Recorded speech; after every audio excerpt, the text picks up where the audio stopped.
আরে বাবা রে বাবা বাবা, এক বেডি এক জামারে কিডনি দিয়ে বাঁচাইছে, এখন সেই বেডির জামাই আরেক বেডির লয়ে গেলে গেছে গা, এখন কইতাছে পুরুষরা বলে কিডনি দিয়ে আটকানো জানা। আর তোমরা আইস এই কি না কি কি এর বাক্সটা, ও নুডলসের বাক্স তুমি বিএফ কে বা জামাইরা তুমি আটকাইবা। এই জামাই আটকাইতো কেরে? পুরুষ কি, পুরুষের শরীরে কি কোনো হুক আছে যে পুরুষ কোনো কিছু তো আটকাইব? পুরুষ তো আটকানোর জিনিস না, পুরুষ তো ছাগল না, পুরুষ তো আবার গরু আনা যে পুরুষের গলা রশি দিয়ে যে আটকাই রাখবো।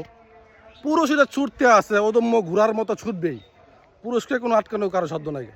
পুরুষকে অতীত আটকানো যায় নাই, বর্তমানে আটকানো সম্ভব না, ভবিষ্যতেও সম্ভব না। সো এটা নিয়ে বাড়াবাড়ি করার কিছু নাই, এটা কিচ্ছু করার কিছু নাই। পুরুষ কোনোভাবে আটকাবে না, পুরুষ কোনো কিছুতে আটকাবে না। নারী হোক, গাড়ি হোক, বাড়ি হোক, যে কোনো কিছু হোক, পুরুষ আটকানোর জন্য পৃথিবীতে জন্ম হয় নাই। পুরুষ হচ্ছে বাইম মাসের মতো ফ্রেশ, কোনো কিছু আটকানো কোনো কিছু নাই। ওরা ছুটতেই থাকবে, ছুটতেই থাকবে, ছুটতেই থাকবে। তো পুরুষ নিয়ে তো মাতামাতি করার কিছু নাই, পুরুষকে দোষারোপ করার কিছু নাই। তোমাদের তো আবেগ কেন? তোমার কি বলছে যে কিডনি দাও, রক্ত দাও, এই দাও, সেই দাও?